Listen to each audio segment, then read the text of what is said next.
industrial design in college, then pursued his aviation career flying airplanes, seaplanes, gliders, gyroplanes, helicopters, balloons, and fighter-type aircraft.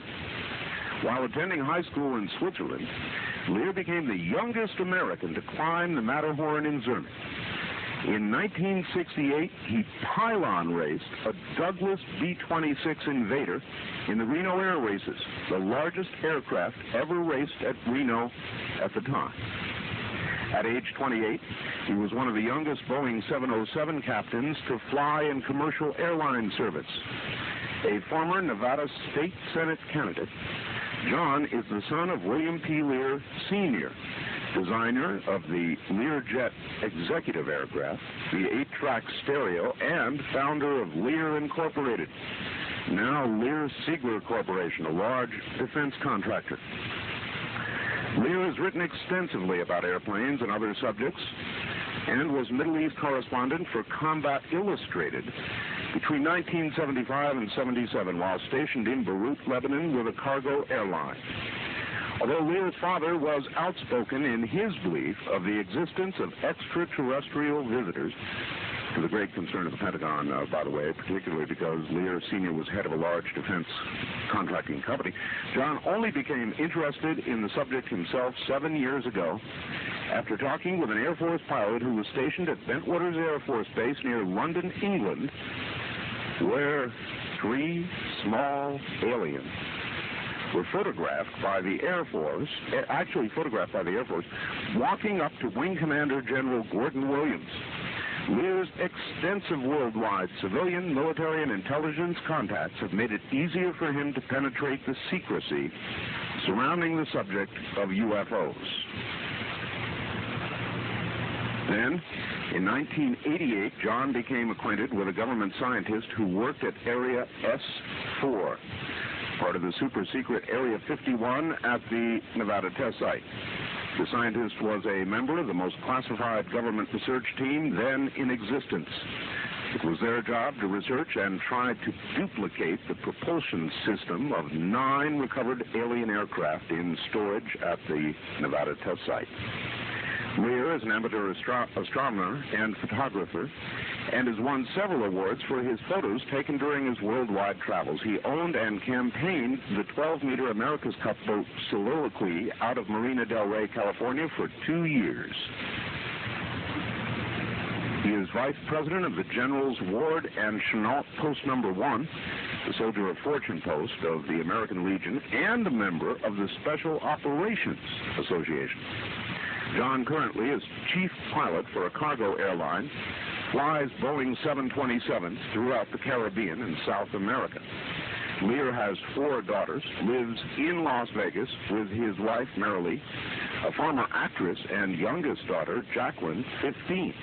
His hobbies include gardening, carpentry, and UFOs. I added the last.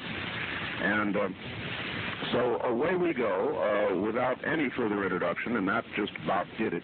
Here is John Lear. Good morning, John Lear. How are you doing? Good to hear you again. Great.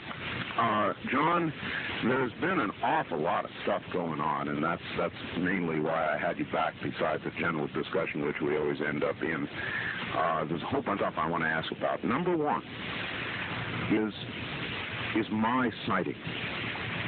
Now, I don't know if you've heard anything about this or not, but I'll tell you, John, I really did see a couple of things that maybe nothing more than, falling something or others. But on my way in from Pahrump toward Las Vegas, I have now seen in 3 different times what I don't know what it was, John. It looked on the one hand a little bit like a falling star. I've seen falling stars all life. And this was not typical of a falling star. It was more like, I've described it as a green fireball, trailing fire behind it in a trajectory across the sky. It wasn't small. It wasn't like a typical falling star that we've all seen for years. It was, and I'll tell you why I'm mentioning this, John. It's because I said it on the air, and you wouldn't believe the derogatory mail that I've received. I joke around said it's seed pod or something coming down, but that was just a joke. And for having seen this and reported on it, you can't believe the mail that I've received, John. I can't. And so that set me to think, if that got me that kind of mail, and I said at the time, could a falling star, I don't know, but sure was strange. I can understand what you've gone through. Well, it's been quite an adventure since I accidentally got into this in 1985. It sure has. I bet. Do you get, John, quite a bit of abusive, come on, what kind of nut are you kind of mail? No, as a matter of fact, I don't think I've gotten any of those at all. Maybe really? One or two in the last 5 years. Oh, I got all kinds of, Art, to take a vacation, Art, working these guys must have gotten to you, it's ridiculous. But I really did see these things, John. I don't suppose you have any thought or have heard anybody else talk about it. Green fireballs is what were. Well, it could have been the sheriff's helicopter, right? Oh, no, John. Nor was it swamp gas here in the desert. It may have been a gigantic falling star. I have no way of knowing, John, but... Well, there's a lot of reports in I think it was 48, 49, and 50 in New Mexico, green fireballs. Lots of those. I haven't heard too many recently, but there certainly was back then. I could only describe it as trailing fire and sparks and so on, and the sucker was really moving. I mean, it just went across a trajectory in the sky in just, 4 or 5 seconds. It was really moving. Oh, there's a lot of strange things flying. Yes, there are. Out in my valley, John, I see some mighty strange stuff. All right. I watched, I don't suppose you happened to see Sightings last night, did you? No, I thought. What was on? Sightings last night did a little segment on angels. And I hate to start in on this so early, but they commissioned the Gallup poll people to do a poll and ask the American people how many, by percentage, believe in angels. This will surprise you. 65% of the American people, according to Gallup, believe in angels. How about that? Well, it relates in a sense, because if that many people can believe in angels, I would think that also a very, very high percentage could believe that these UFOs are more than just something identified. No. Wouldn't that make sense? Yeah, I think it would. Okay. I've got a number of other things I want to cover with you.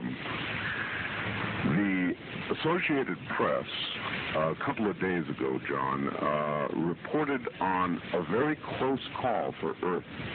At first I thought that it was an old report, but then they began to say, as we slept last night, a 2-mile-wide asteroid passed within 2 million miles of Earth, which they considered to be just close within a cosmic blink.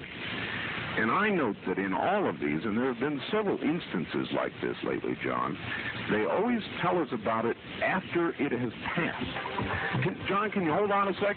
We've got to do a break. Stand by. Radio in the nighttime from the great American Southwest. I'm Art Bell with John Lear, and we're going to be talking UFOs and other strange things this morning. So back to it we go, and John, that was a big rock. I mean, a 2-mile-wide asteroid that passed right by. Well, they always tell us right after. I think that happened about 6 months ago, but... Yes, it did. Yes, it did. That's what I'm recalling, and it's been a series of these, John. Are we just going to sort of not wake up one day? Probably be like that. Remember, a couple of years ago, they got Dan Quayle head of some deal that was supposed to look out in space and see if there are any asteroids headed this way. Everybody poo-pooed it. I recall at the time, oh, what a waste of money, they said. But I'm tired of hearing this about all this like a baseball score, you know. It seems to me, aren't we keeping track of these things? Shouldn't we be? Well, it seems so. There's certainly a lot of them out there. Well, here's the big $64,000 question, John. Suppose they saw one headed our way that wasn't going to miss. Would they tell us? Intercepted him, and he thought, well, I'll go along with them. They can't prove anything, and then shot him down when they got him over Russia. Holy mackerel. But they couldn't prove it one way or the other, and they didn't want to risk the 707s, which I was flying. So they went another way, and it's my understanding. I didn't participate in the other one, but it's my understanding they went through Dubai, which would just cross the Persian Gulf into Iran. And you're pretty confident that because they have officially closed this, which was my reference the other day, that they will not, upon hearing what you've just said, reopen it, or there'll be cries to reopen it? No, I don't think so, because they'd have to let Russ Bucker testify, and he's the SR-71 pilot that brought him back. And they just didn't want to get into it. Wow. Well, we just killed 1 hour dead, John, so stand by, relax, get some coffee or whatever, and we'll come back and do another. Okay. All right, stay right there. American Southwest, I'm Martell, back with John Lear in a moment. And responding to what John said, I know John's listening right now, I regard the possibility of aliens and UFOs in the same way, I guess I do, as the existence of the Creator. And that has always been a problem for me. I'm probably an agnostic. I would say an agnostic. People will call me and tell me, you must admit the presence, you must accept him. And I know all that. I've heard all that a million times. But I'm the kind of person that has such a hard time accepting something I can't put my finger on, something that I can't prove. And I'm still that way, and that leads me into a position where I appear to vacillate back and forth, and I do. I can't say that our Lord exists. I hope He exists. I believe He exists, but in terms of absolutely my being able to say He exists, I don't know that I can. And that the same thing applies with UFOs, which I have never seen. Anyway, we'll get back to it in just a moment. You're listening to the CBC and BRN radio networks, The Perfect Gift. Here we are again. I'm sure you heard what I had to say at the top of the hour. Sure did. And it is kind of that way, John. I just am not an absolute believer nor a disbeliever. My mind is open. I am impressed with the number of sightings and the things that we've talked about. In fact, it's frightening. But without hands-on, you can't make that final, or I can't, I should say, make that final step, that leap to, yes, they exist. But you have, haven't you? Oh, absolutely. But if you'd have walked in my shoes for the last 5 years and had access to all the information I had, you'd probably believe as I do. Yeah. All right. So they are real. What are they, John? That's what a lot of people want to know that haven't listened before. What are the creatures that are in these flying things? Well, I used to say that there was 80 different species visiting us. There's probably more. There's certainly more than that out in the universe.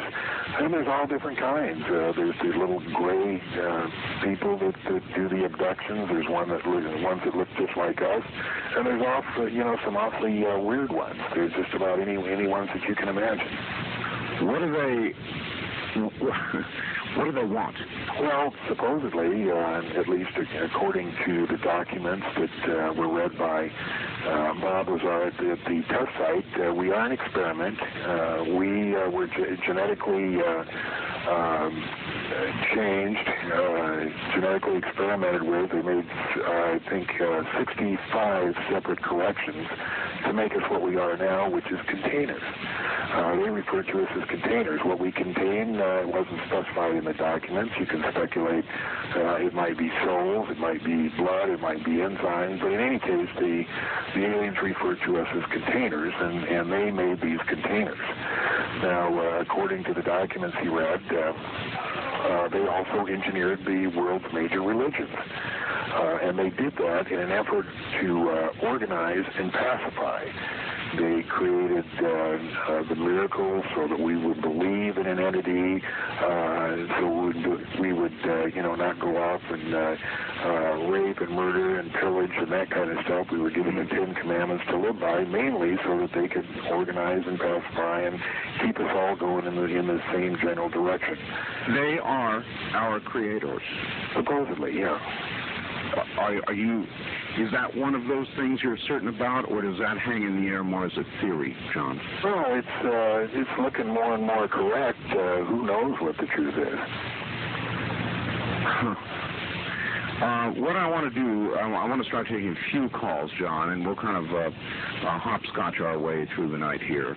A lot of people that want to talk to you, and I should service some of these blinking lines, so let us sporadically begin doing that. Good morning. On the first-time caller line, you're on the air Coast to Coast AM with John Lear and Art Bell. Hello? Yes, I'm here. Good. Where are you? Washington State. In the state of Washington. Okay, you're on the air with John Lear. Yes, Mr. Lear, do you believe that there may possibly be some sort of an invasion where they are taking over phone lines, flashing messages over televisions and so forth? Do you believe this can be a possibility? All right, thank you. That'd be a pretty open operation, wouldn't it, John? Yeah, if the government itself wasn't doing that, certainly the aliens could probably be doing it. Boy, I got a funny fax the other day, John. Listen to a little bit of this. If you use a modem, you are monitored. Every time you fire up the modem, you activate automatic monitoring equipment. I work for a large telephone network that routinely monitors modem and fax transmissions. They view whatever is transmitted, even encrypted data. Your government allows this under the heading Maintenance Monitoring in the FCC rules. Monitoring can continue for 6 months without legal procedure. The rules are part of an obscure pre-World War II action by the FCC's predecessor agency, saying no information may be encoded or transmitted over public or private forms of telephone or radio, with the exception of government agencies involved in national security. So they monitor fax and modem transmissions. Our government monitors all of this stuff. Well, I was told the other day that not only that, but they can monitor your house through your cable for your TV. I had a friend who worked for a cable company. He said it was very highly sophisticated. He stopped short of saying that they could actually watch you, but they can certainly monitor you through the cable TV. This comes, by the way, from a fellow ham radio operator who works for a company that does this kind of work up in the Bay Area, so he knows what he's talking about. And I guess just about everything certainly is monitored. Have you ever been concerned about that, John, on a personal basis? Certainly, if I were in the government, I think I would monitor John Lear very carefully. No, I don't worry about it because I know what goes on. In 1987, just after my series of lectures here, and I appeared on TV a couple times, I have a couple of teenagers here, and the Centel guy was up here putting in some phones, and he came in one morning and said, "Hey, John, do you know your phone's tapped?" And I said, "Really?" And he said, "Wow, do you want me to find out where?" And I said, "Yeah." So he went out, and he came back about a half an hour later, and this guy said, I went from behind your house up to the pole, then I went over to Monroe Street, and then down to Hollywood Boulevard, and then down to Nellis, and down to Bonanza. And he says, "It's further than that." He said, "I'll be back in a little while. I want to check what's going on." So he didn't come back until the next morning, and when he came back, he said, "John, I can't talk to you anymore." And I said, "What are you talking about?" He said, "I'm going to be on another route." He said, "What happened is I got traced your phone tap to the mainframe at Centel." And he said, "I went to the FBI, and the lady there said that if I didn't like my job, I could quit." He said, "So I went home last night, thought about it. I went into work this morning, and that same lady was walking out of my boss's office and said the same thing to me." So they made it very clear that if I made any noise, that I wouldn't have my job. And I know who the guy is. I know where he works, and a couple of the other Centel guys often come by and say, "So-and-so says to say hello to you." So, John, that's creepy, but it's not a surprise. There's no question in my mind that we're monitored. Uh-huh. I guess then your attitude just becomes, who cares? You know, I'm above board, and I'm going to just keep doing what I'm doing, or does it intimidate you to know that? It doesn't intimidate me. Everything's on the up and up. I'd like to expose some of this stuff that's going on. I don't think a lot of it is right, but it doesn't seem like we can do much about it. Mm-hmm. Wildcard Line 3, you're on the air, Coast to Coast AM with our Bell and John Lear. Good morning. Oh, good morning, Art. Where are you calling from, sir? I'm calling from Mesa. Mesa, Arizona. They made it very clear that if I made any noise that I wouldn't have my job. And I know who the guy is. I know where he works. And a couple of the other Centel guys often come by and say, so-and-so says to say hello to you. So, John, that's creepy, but it's not a surprise. There's no question in my mind that we're monitored. I guess then your attitude just becomes, who cares? You know, I'm above board, and I'm going to just keep doing what I'm doing, or does it intimidate you to know that? It doesn't intimidate me. Everything's on the up and up. I'd like to expose some of this stuff that's going on. I don't think a lot of it is right, but it doesn't seem like we can do much about it. Mm-hmm. Wildcard Line 3, you're on the air, Coast to Coast AM with our Bell and John Lear. Good morning. Oh, good morning, Art. Where are you calling from, sir? I'm calling from Mesa. Mesa, Arizona. Yes, sir. All right. I'd like to ask him if it would surprise him to know that Clinton's mother's maiden name was Rockefeller, and that his real name is William Jefferson, B-L-Y-T-H-E IV. Right. The fourth. So all of that a surprise to you, John? No, I think what he's saying is everybody's connected that goes in the government. We think that we're getting somebody new, but really the President of the United States is just a figurehead. It really doesn't make any difference in there. Good morning, everybody. One of those nights, we've got John Lear with us, and some of the information you're hearing and will hear will be very troubling, even frightening to some. And if you are one of those people, please tune out, turn off, go to bed, have a good night's sleep, and we'll see you some other morning. For the rest of you, we now continue. John, clean out the Petri dish is where we left off, and I've got to say, John, since the ending of this Cold War, here we are in Somalia. You and I talked about that the other morning here in the air, and there are how many other Somalias out there? This Earth, John, is a mess right now. It is the most unorganized, war-like mess I've ever seen.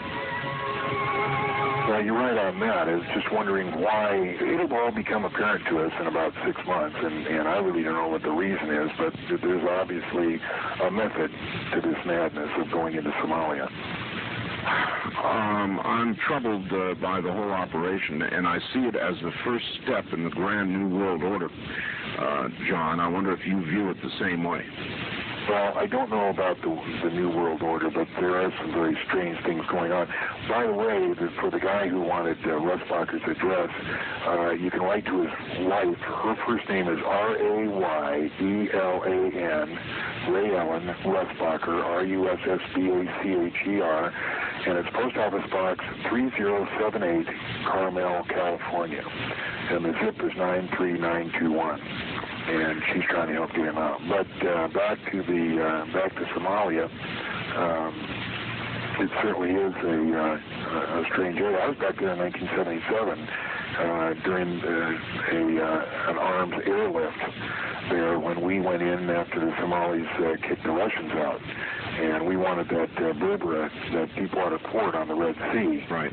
And what happened is that the Somalis traditionally had been supported by Russia, and the Ethiopians who they were fighting were traditionally supported by the West.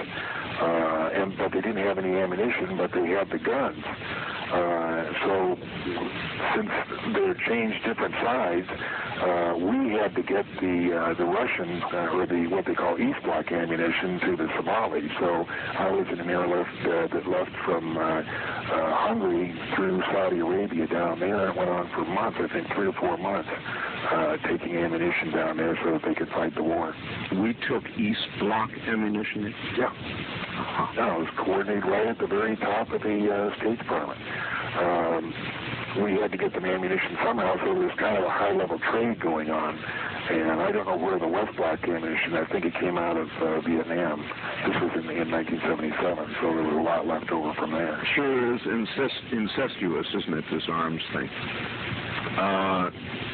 Well, again, back to the broader picture, John. They claim absolutely no national security interest whatsoever, purely humanitarian. And I'm sure they would say the same thing if Bosnia is our next object of attention. I have felt rather manipulated all the way through this, John, as though we saw all the pictures of the starving and we were emotionally worked up, and they prepared us. The media literally prepared us for what we're now doing over there. And would I be wrong in saying I was manipulated? Well, you were manipulated, but to what end, I'm not sure. I know it was a lot easier going into Somalia than it would have been going into Bosnia. Well, support for the operation. And if it is a success, there are many already calling for Bosnia to be the next one. And from there, why, there's a whole list of places we could intervene in and try and make this a better world to live in. Oh, we certainly have to find an enemy, because we have billions, hundreds of billions of dollars being spent on defense. And we're not flying a Mach 8 aircraft 285,000 feet to airdrops into Somalia. So I'm sure that if there's not a legitimate enemy out there, that they can certainly whip up an enemy for us to fight. All right. Another quick break, John. We'll be right back. And that's a good question. Exactly why offline that aircraft? It's a aircraft. And John had some strong views in many areas, including aliens, UFOs, and I guess our political course in this country as well. And back now to John. John, exactly why are we developing the Aurora aircraft? And the exact same question that you just asked was asked by Senator Robert Byrd, who is the chairman of the Senate House Appropriations Committee. And he went to the Deputy Secretary of Defense and said, hey, what is that airplane that goes Mach 8? We don't see anything in the budgets. Now, Senator Byrd is one of 16 people who is allowed to see everything in black budgets. So he said, I don't remember signing anything on that. There's nothing under there. So they had some other questions, too. NBC, April 20th, ran a story about saucer-like objects over Groom Lake. Yep. Channel 13 had some strange lights that they photographed over Groom Lake. Aviation Week, May 11th and August 24th, had pictures of strange contrails. You know, there was those skyquakes in Southern California. Wall Street Journal comes out with a story. All these things seem to say that there was something strange going on. So Byrd sent out a guy to Las Vegas here last Saturday, Dick D'Amato, senior legislative aide, and he was going to make a surprise trip to Groom Lake, and he told us that, if there was stuff going on, and it wasn't through the normal budget, that he was going to pull the plug on Area 51. So he goes up there on Monday to Groom Lake to tour around and see if any of that stuff is there that we are saying is there, namely Aurora, S4, the disc down at S4, the new unfunded secret airport called Sandia next to Paiute Mesa. And he went up to Groom Lake. As fate would have it, it was snowed in that day, and they told him that they couldn't take him anywhere because of the snow. He said he wanted to go down to S4, and they said, oh, you've been talking to that Bob Lazar guy, huh? So apparently he's going to go back in 2 weeks, and they said that they would take him down there in 2 weeks, but they wouldn't find anything. They told him that there was nothing there. So I imagine 2 weeks will give him enough time to move stuff out. And there won't be anything there in 2 weeks. I don't have anything against black budgets or anything against secret projects, but when you consider the American taxpayer is footing the bill for these operations, and all likelihood is paying 2 or 3 times the real cost for the legal budget programs to support the black budget programs, you might want to know who the enemy is that we're really preparing to fight. Well, that was the nature of my question. What do we need this aircraft for? We have met the enemy, and he is us. In the sense that with a well-defined, understandable enemy or not, we're going to keep doing this, period. Sure. Wildcard line 3, you're on the air, Coast to Coast AM, with Bell and John Lear. Morning. Good morning. I'm Ray from Mark. I would like to ask John if he has heard of L. Fletcher Prouty. Yeah, sure. He was L. Fletcher Prouty, one of the 4 people laid up composite Mr. X in the movie in JFK that Oliver Stone made. Correct. And I really got an enlightenment about Vietnam and why Vietnam happened. Yeah, also Fletcher Prouty wrote a book about 20 years ago called The Secret Team, and he's just recently written another one that elaborates on that. Yeah, Prouty's one of the good guys. All right, thank you, ma'am. Appreciate your call, John. I'm going to ask you to comment on kind of a general topic here. The good guys, you said, the UFO community, and it's pretty large. There are a lot of people who talk and lecture. You're probably one of the most respected community, and there is an unbelievable amount of dissension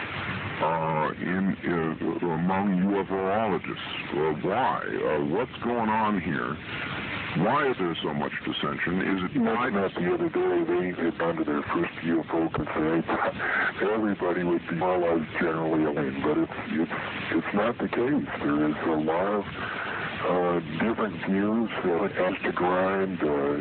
You have the Bill Coopers who are real out on one end, and the Linda Howes who are out on the other end. Exactly. And most of us, trying to bring some sensible sense to the thing, and it's just difficult to do. Everybody has a different axe to grind. I've noticed that every time the 2 people don't agree, the standard thing seems to be to accuse the other guy of being a CIA disinformation operative. That is the standard modus operandi. In other words, if you don't agree with me, you've got to be CIA. This has to be disinformation, and boy, these charges and countercharges just fly, don't they? All right, let's take some more calls. Good morning on the first-time caller line. You're on Coast to Coast AM with our phone John. Good morning. Good morning. Where are you calling from, sir? Susanville. Susanville. All right. Turn your radio off and go ahead. John's right here. Okay. How you doing, John? Hey, pretty good. How you doing? Well, I got him. My comment, John, is you were talking about how the how to explain the thing. It's difficult. I'm thinking the Christian thinking is this thing came out the way that you're talking.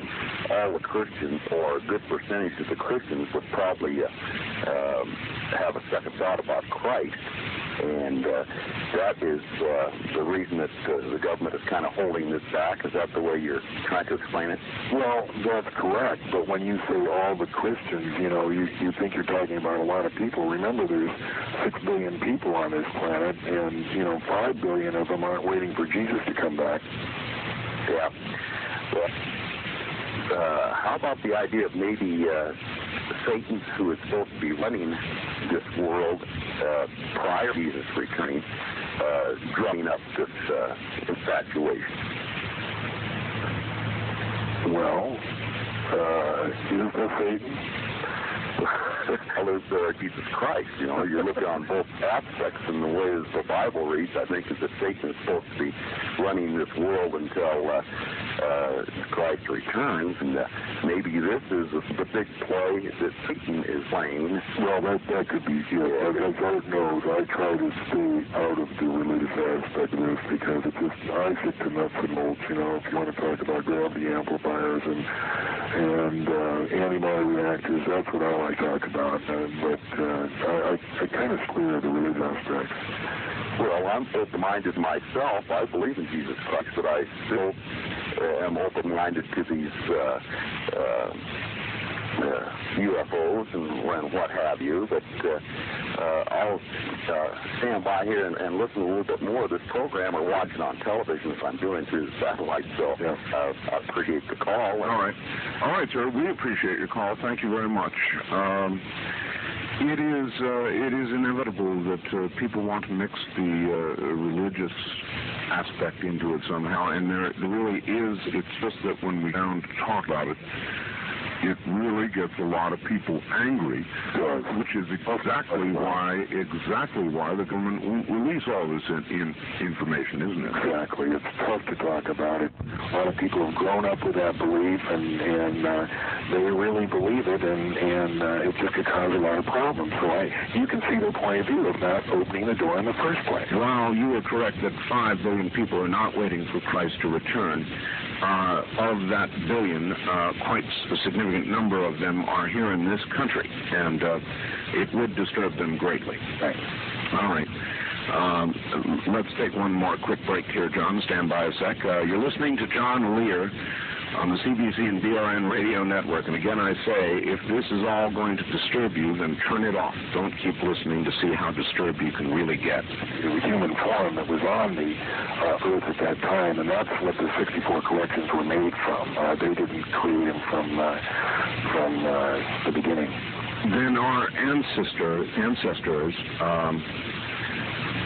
are some other sort of space creature that was modified genetically into whatever we are right now? Oh, whatever was here. It's my understanding they genetically altered whatever was here. There is, I believe, turning to reality, or a hard documentable reality, there is a missing link. There is a period of time, and they just cannot calculate how mankind made the jump, made the leap, how the intelligent aspect of man was, and there is that in hard science. There is that area, is there not, John?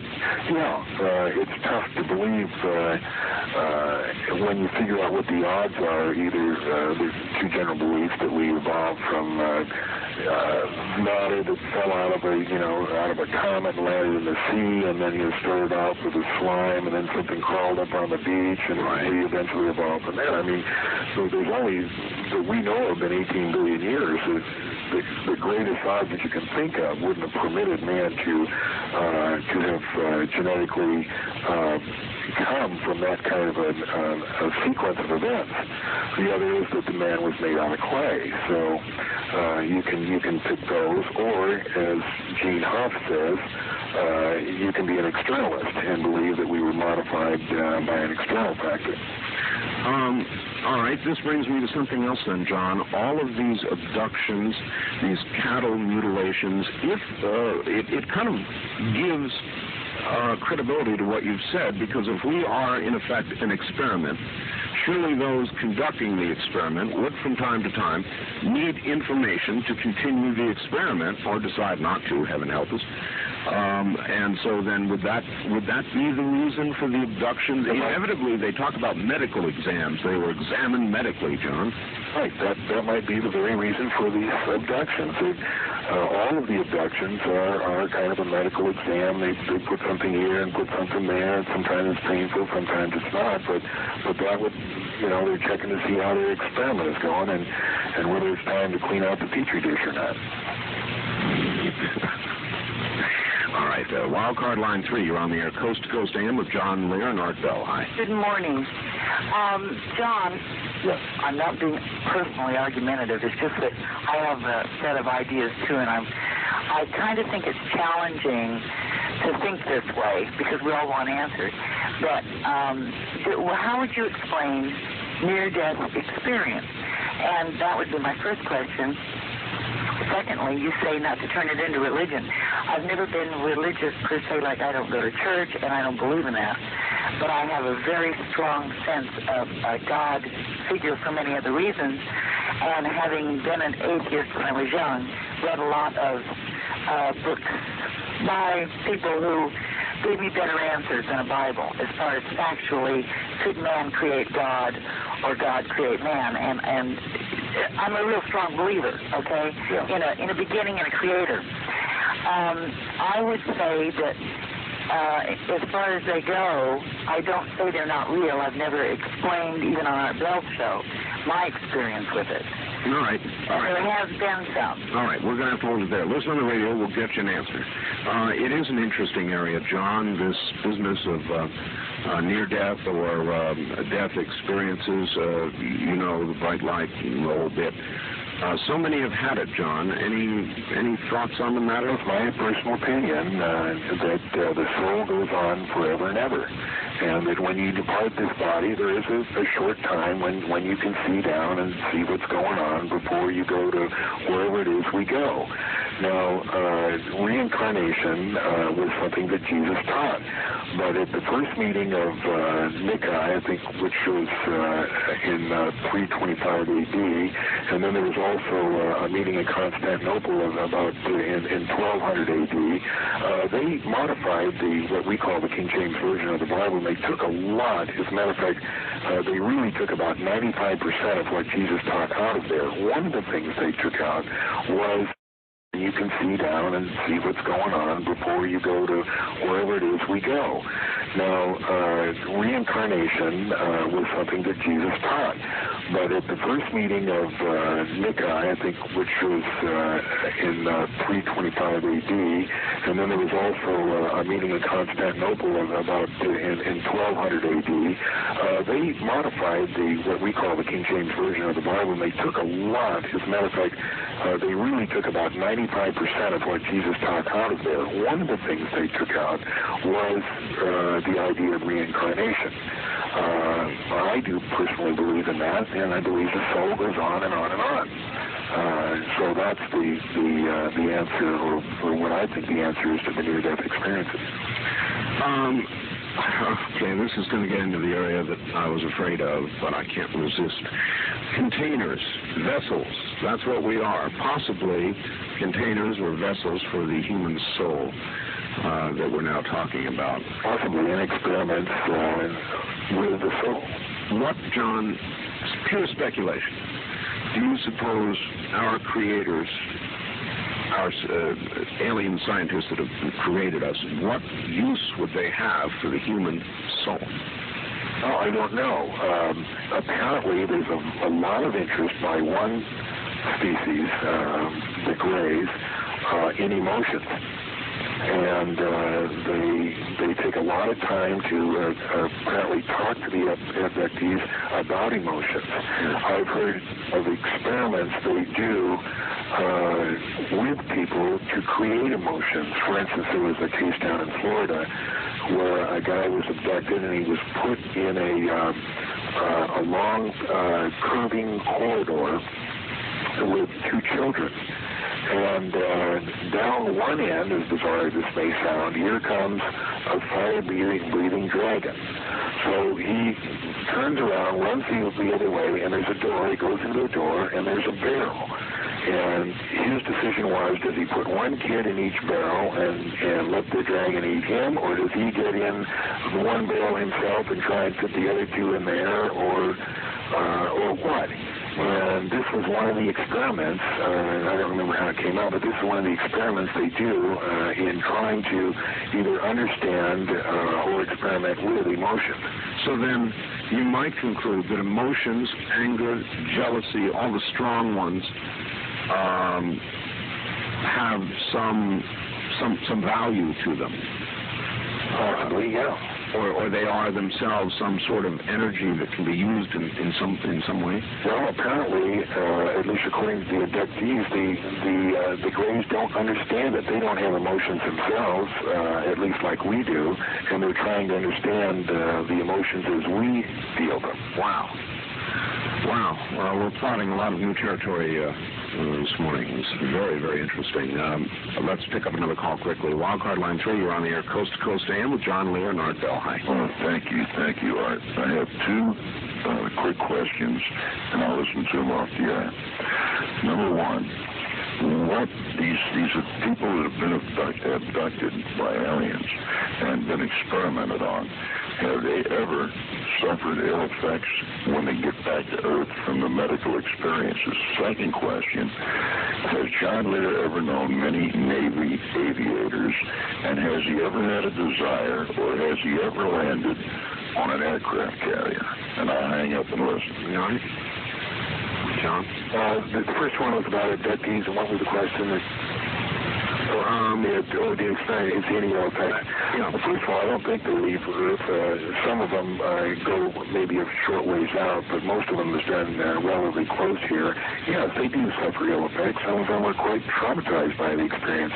That's why they form these encounter groups where they can talk to others who have had the same experience.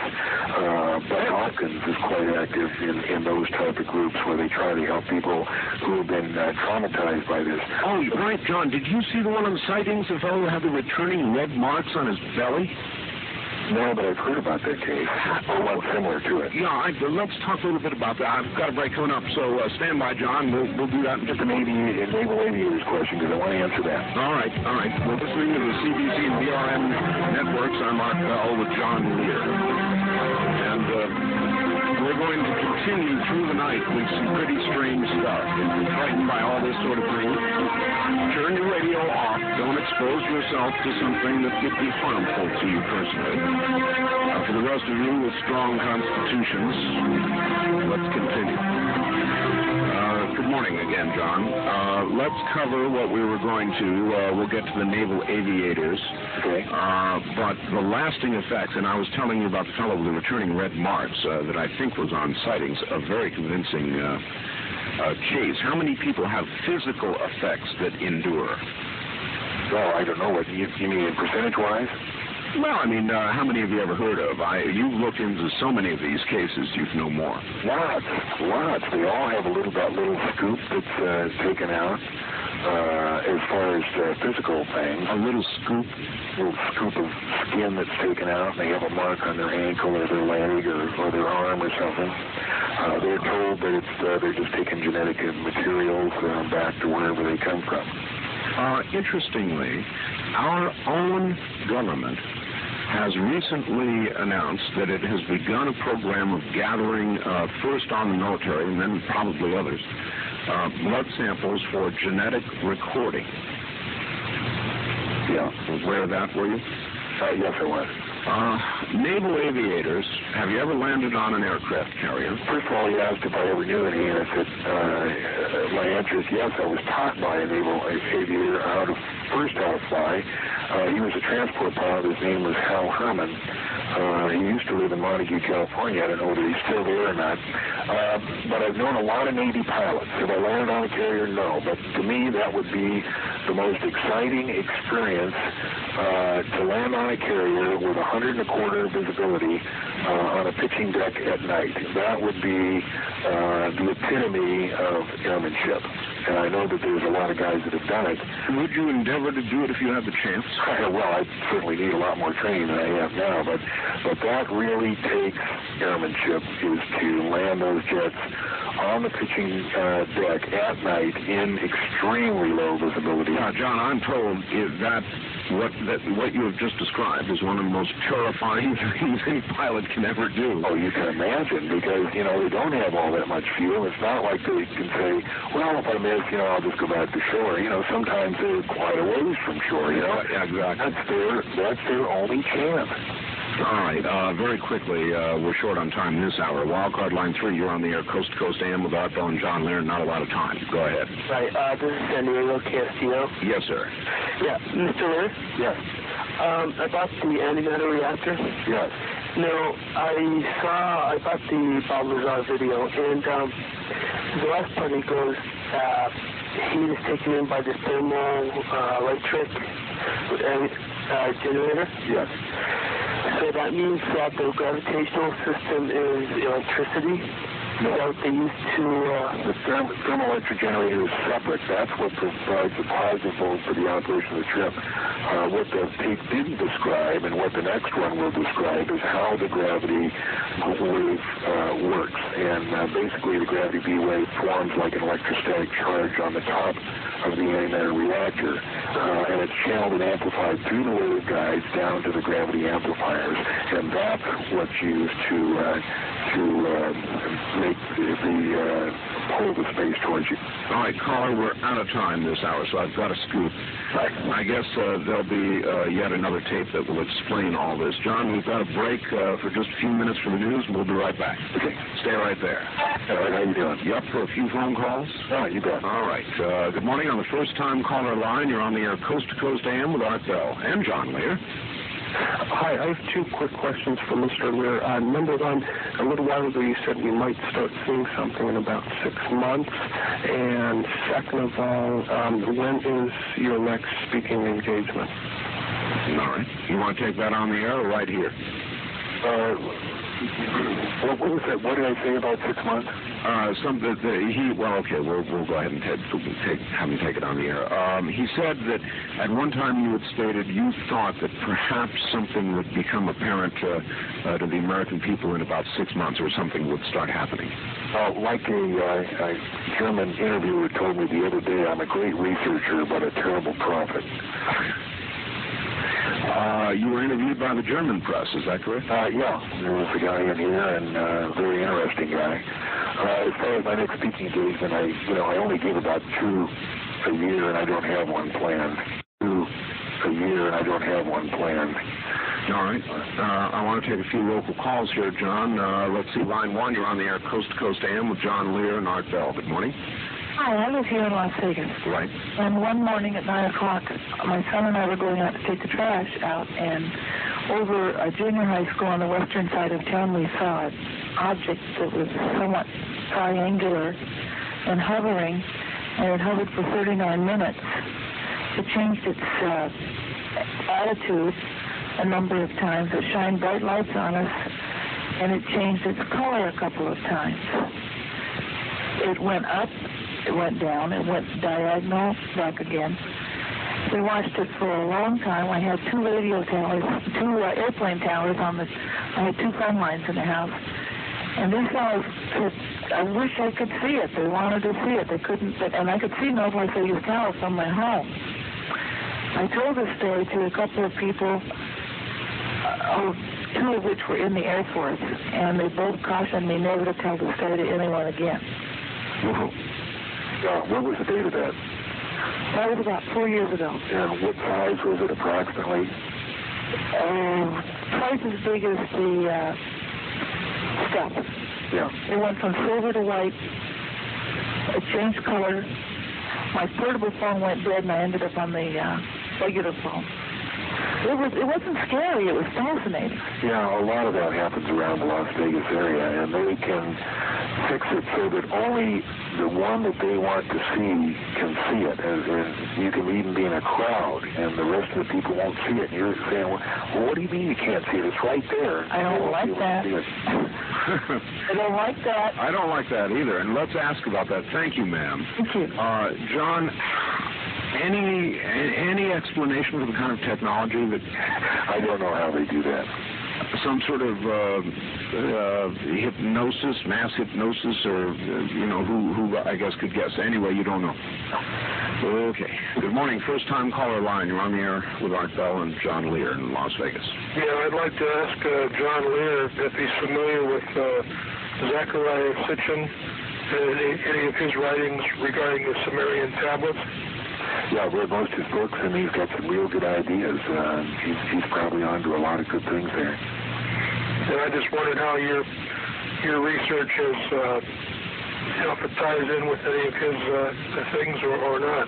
Well, most of it ties right in. He had a particularly interesting one called The 12th Planet. Right. And there's some very interesting aspects of that. Should be back around soon. I don't know, when did he say it was coming back? Yeah, I'm not too sure about that. Yeah. No, he has a real interesting set of books there. I would recommend that to anybody who was interested in the subject. His research shows that there's been visitation from other planets since, back in those days. And could you kind of confirm that? Oh, no question about it. He has some very good evidence that there's been all kinds of wars and monkeying around with the human race and modifying this and modifying that. Very good books. Okay, well, thank you very much. Thank you for the call. John AIDS. AIDS. AIDS looks like it's going to end up taking an awful lot of people out, John, and I guess it is your view that AIDS, which is a unique genetic bonder of cells, I mean, so unique as to almost be impossible, you would think, engineered by humans, engineered by aliens, purpose, what do you know? Well, it's my personal opinion that it was engineered by the government, specifically the U.S. government, that it was specifically, it wasn't an accidental release, it was specific. It was first released in Africa in, I think, 1975 through the smallpox vaccine that was laced with the AIDS virus, and that was released in the United States, I think, in 1978. They specifically wanted to infect a large number of people, but I don't know why, and that's just opinion. All right. Pretty dark opinion. Pretty awful to imagine our own government would have done that to us and the world. Purpose unknown, population reduction possibly, John? Well, when you say population reduction, it seems that they want to infect people, but it would certainly seem that there would be a better, a faster way of getting rid of large numbers of people. We would, suppose they did infect everybody in the next 5 years. AIDS doesn't kill immediately. It takes 1 to 10 years, and you would certainly overtax the hospital's ability to respond to so many people long before you'd be seeing a number of deaths. It's an awfully good point, right? First-time caller line, you're on the air, Coast to Coast AM with John Lear and Art Bell. Hi. Yes, Art, thank you very much. Let me give you a short story. I'm somewhat of a theologian and an amateur ufologist. Do you find yourself in conflict? Well, that's an interesting question. Actually, no. I studied the Bible profusely. I was one of the original Jesus people, and I used to go to bed at night with the Bible on record, and I find so many things being explained to me now by recent phenomena and people like John Lear. And, of course, there are as many questions as there are questions answered. But, the human mind is a phenomenal creation. And, in addition to being somewhat of a theologian and a ufologist, I'm also an optimist. I do believe in the reality of Jesus Christ. And, of course, not to dwell on the religious aspect, but I do believe that the book of Revelations is now being opened and revealed to us. And the amazing things that came across in that will be revealed to us now, as it said that they would be sealed until the last days. And I have a couple questions. Let me get to them. Yeah, go ahead. Okay. I just came across some recent writings on Pleiades, the constellation of Pleiades, and there seems to be a lot of tie-ins with that, and to get a little far out, the lost city of Atlantis. And also, I'm curious about what your opinion is of the Billy Meyer experience. I'll hang up and just listen to those three things: Billy Meyer, Pleiades, and Atlantis. All right. When I first got into this, what they call ufology, I found out that to be accepted by the mainstream, you had to disregard Billy Myers, Adamski, George Adamski, Howard Menger, and various contactees. But when I started really looking into it, all those guys were telling the truth. Billy Myers, I even went on TV and I said it was a fraud, and 6 months later I had to come back and say, hey, wait a minute, I've looked at this thing. I cannot find anybody who can tell me why it's a fraud. On the other hand, I can look at the moving pictures and say that looks real, and hear the interviews with Billy Myers and say, yes, that did happen. I can't explain it. I don't know who they are. They say they come from the Pleiades. I have no reason to believe they didn't. So, yes, I believe that the Billy Myers case is a true case.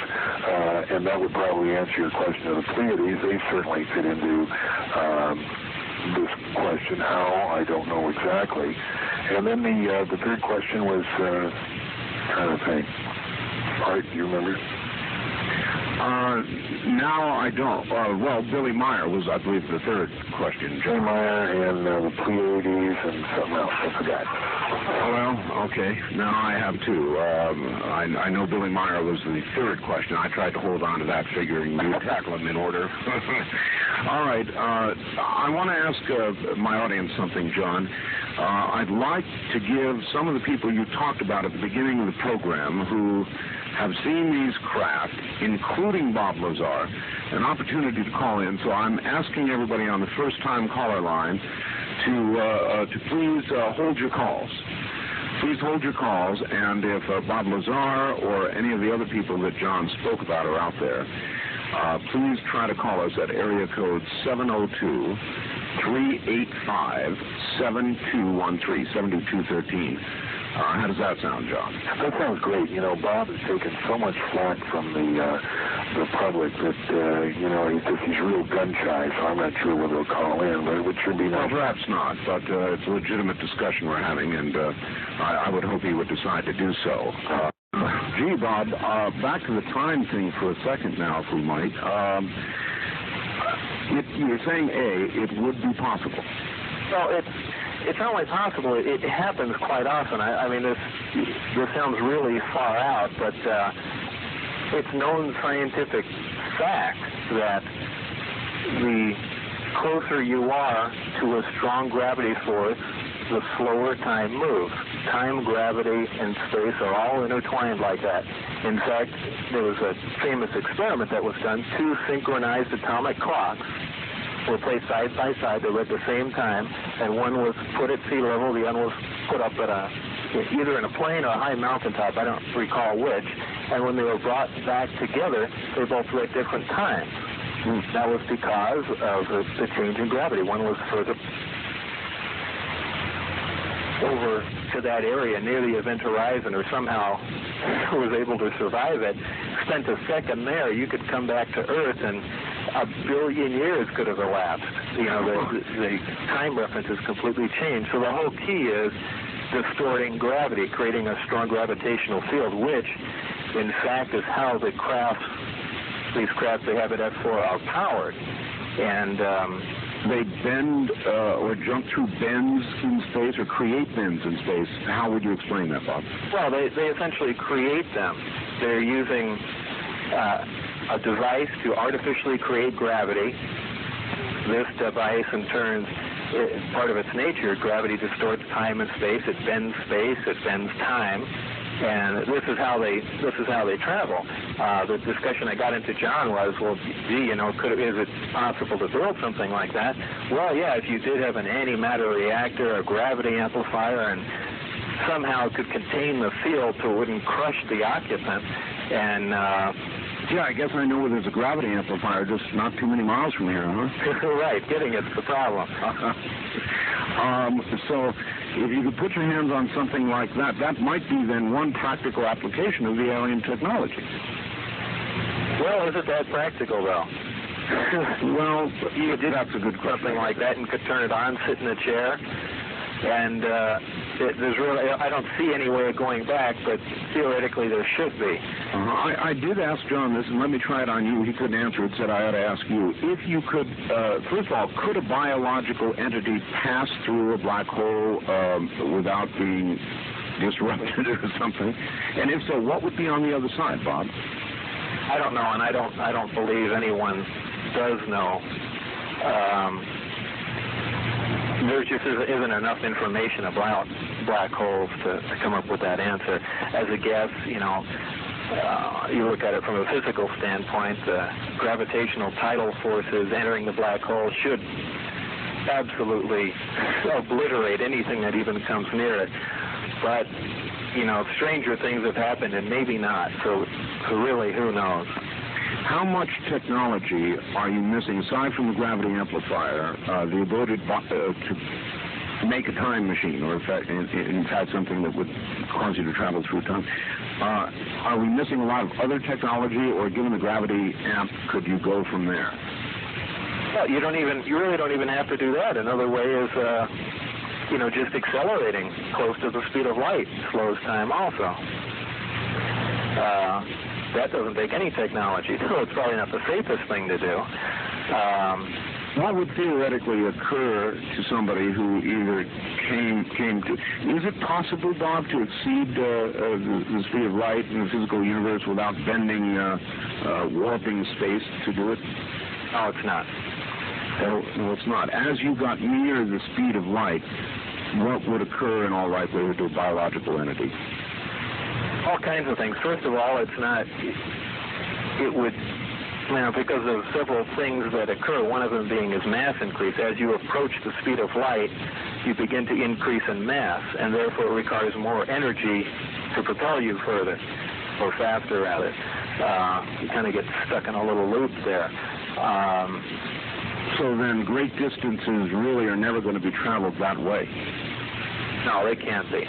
That just isn't practical. On top of that, you can go on for a long time about that. It's not practical. It really isn't. Okay. I guess you left the project with the discs at one point.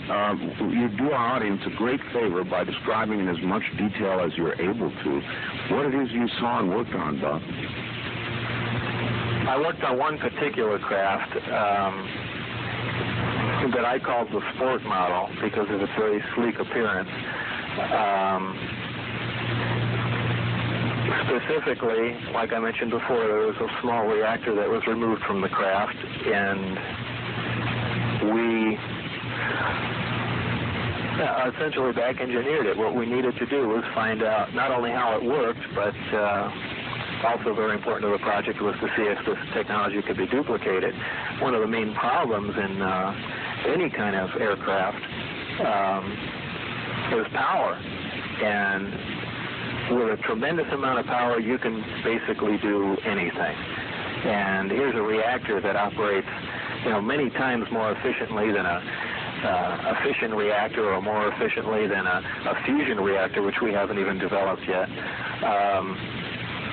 ever could. And it supplies a tremendous amount of power, and this is essentially where we decided to start from, was to work from here and then go on. But all the time that they had this and the time that I spent there, the short time that I spent there, really there's just not a lot you can do. We just don't have the materials to duplicate it. Any ideas what this craft was made of? What kind of metal or substance it was? I say it's metal just because I felt it. It felt cold. It had the appearance of metal. The grain structure appeared to be metal, but I don't know. I'm sure John has mentioned, the information is very compartmentalized. And could you describe the interior of the craft? Were you inside? The interior was very bare. There had been some equipment removed from it. There was a reactor. There were 2 seats. There were 2 consoles left, one large console. I call them a console. There was nothing on top. One of them was removed. I believe they're part of the gravity amplifiers that are connected directly underneath. They're in a triad formation. These are going to be some silly questions, Bob, but were there windows? I mean, by what manner could you see or understand any of the technology that was in front of you, normal buttons, switches, gauges, or... Really wasn't anything like that. Buttons and switches. It really wasn't even wiring. I know that sounds really bizarre, but it really isn't that strange. A lot of the equipment, it almost appeared to be something similar to a Tesla coil. The way so every time I hit on a topic, I have to regress. And sure, I understand what I'm talking about. But it almost seemed like every piece of equipment was tuned to whatever it was supposed to be receiving signals from, and it was essentially electrical power transmission without wires, which is not something far out. There was something a man named Tesla accomplished in the 30s. However, this seemed to be along the same lines, but much more advanced. Well, while we're on the subject, do you think mankind will ever manage to bring power from space to Earth through some method or another? It's the same sort of technology, I presume. I don't know. It's about the best I could say about that. Okay. Well, anyway, back to these. What was it like when you went into them? I mean, I can only imagine they would lead you in, these guys with their little badges and so forth, and they would lead you into the area you were going to be working on these things, and you must have looked at them and said, "You've got to be kidding." Well, I only got to physically view the craft twice. Once was when I went inside to see the placement of the parts that I was to be concentrating on. The other one was in a short flight test. A flight test. I wasn't inside. I saw it from inside the hangar. And what did you see? Just lifted off the ground, almost silently. It had a slight hissing sound to it,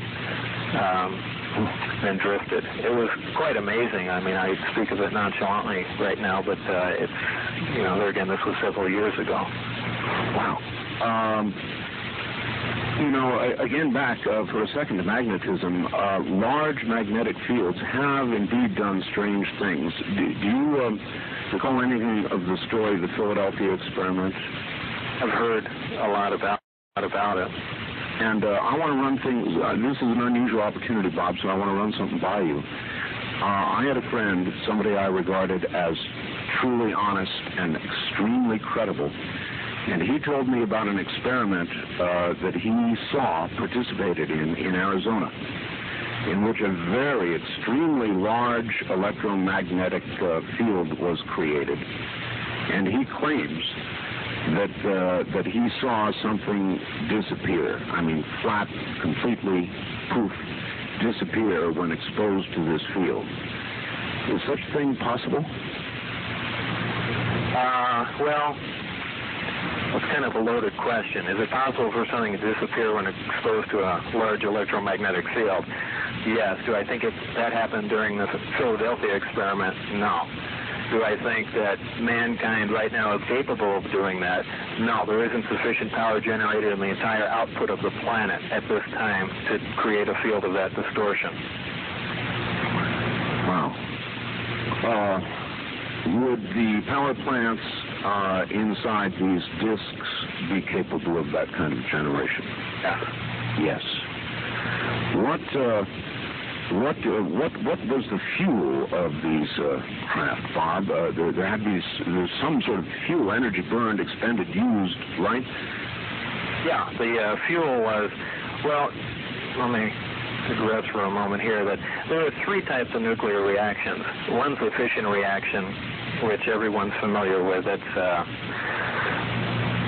essentially how atomic bombs work. It's a splitting of atoms and causing a chain reaction. It releases X amount of energy.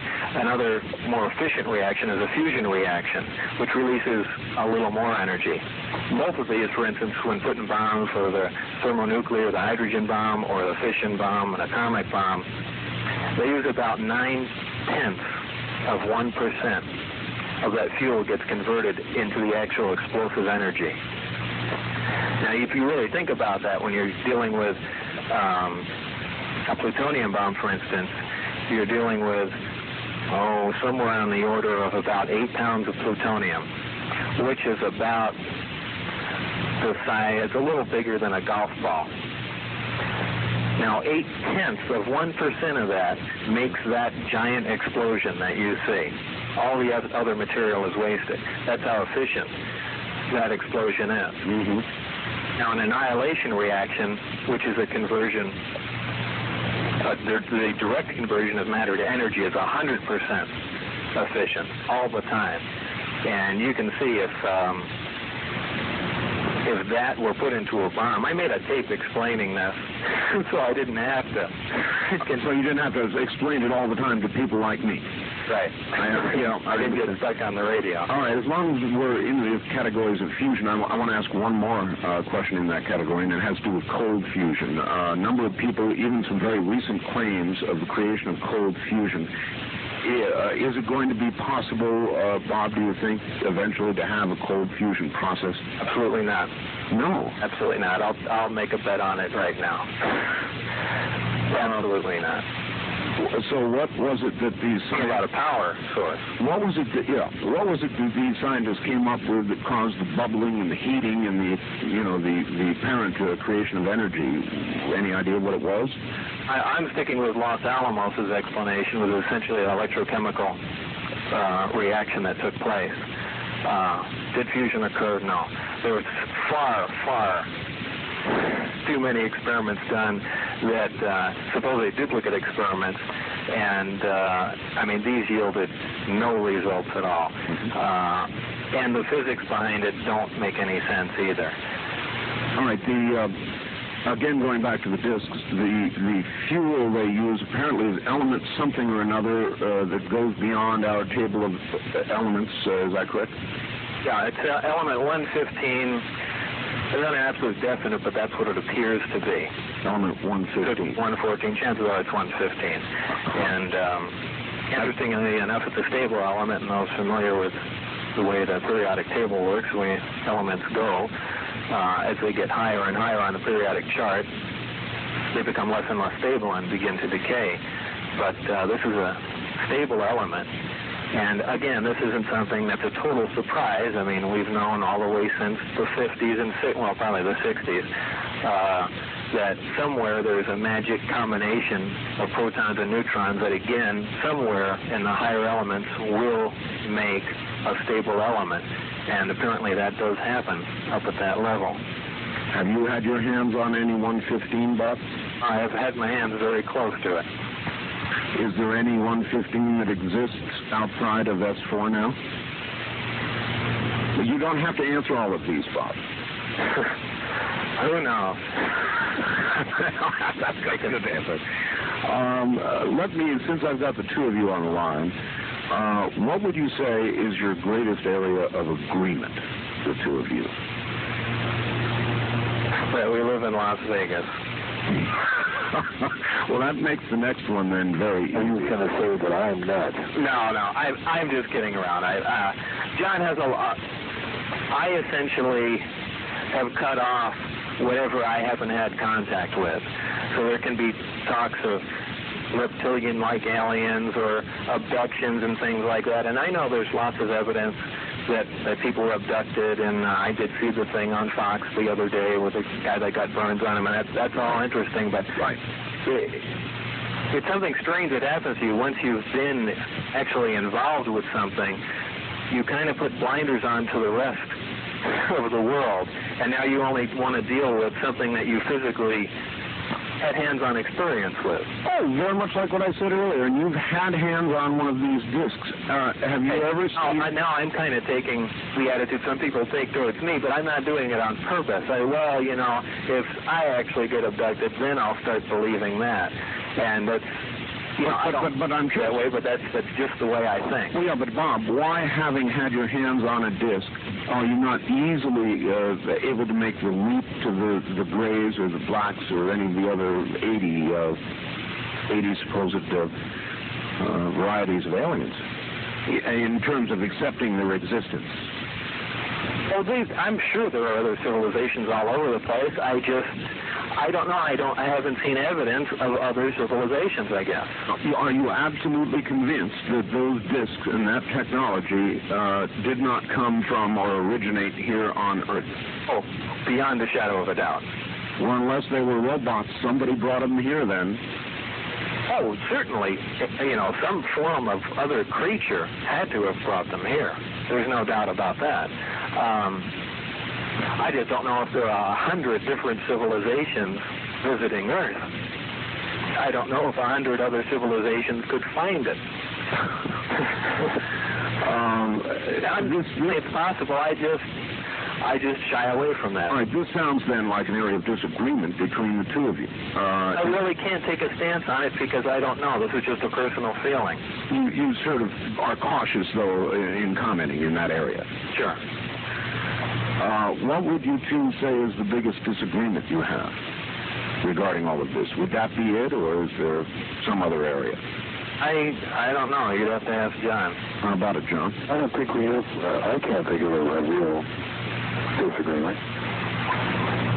So no real disagreements. All right, gentlemen, I'm going to do my best to hold on to you for a while here if I can, Bob, and maybe even take a few calls. You up for that kind of thing? Are you up, or are you ready to go sleep? Sleep is kind of on my priority list there. Is it? Can you give me a few more minutes? Sure. All right, very good. Then both of you stand by. What a distinct pleasure, Bob Lazar and John Lear, both here, both together again. I guess they are frequently, and we'll get them back on the air together here in a moment. Southwest, I'm Art Bell, and Bob Lazar and John Lear are both with me at the moment. Back to them we go. Gentlemen, you're on the air once again. Good, Art. Good morning. Bob, while we've still got you, you know, after you've gone through all this disaster that's been what? How long has this been going on now, Bob? For a couple of years now? Yeah. Is there anything you want to say to everybody about having gone through all this? I mean, would you do it again? Would you go public again? Or would you say, boy, I'd no more open my mouth than the man in the moon? I don't know. It's a tough call. It's something that has to be decided on, you know, as things are happening. But given the same set of circumstances, I probably would have done the same thing, perhaps a little different. Given the same set of circumstances, I probably would have done the same thing, perhaps a little different. A lot of magazines are writing a lot of things about both of you. Do you find they generally get it right, or is it exaggerated baloney that most of them print? Well, most of the people don't have access to the information, and I'm part of the problem. I don't do interviews. I don't do talk shows. I don't go on big lectures. I just don't do anything. And I'm constantly being hounded for information. So without the information, they tend to make some of it up, probably. Well, so some of the information has come out, especially in George Knapp's special. You know, that's why I essentially spilled my guts, said everything that happened to me, and kind of wanted to really leave it at that. So the technical information I made a tape about for the people that really wanted to know the nitty-gritty, and left it at that, and that was it. And, you know, people would look through those two things. You know, everything essentially that I experienced and happened was contained within those two things.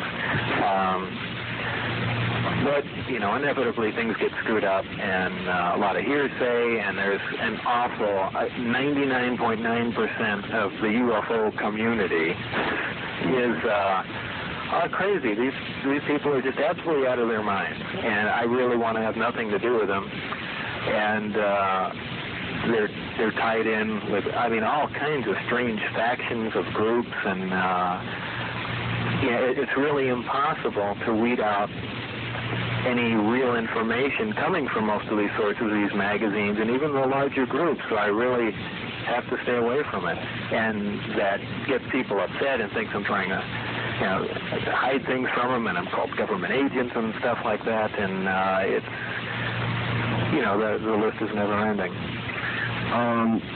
99 and 9/10%, Bob? Perhaps more.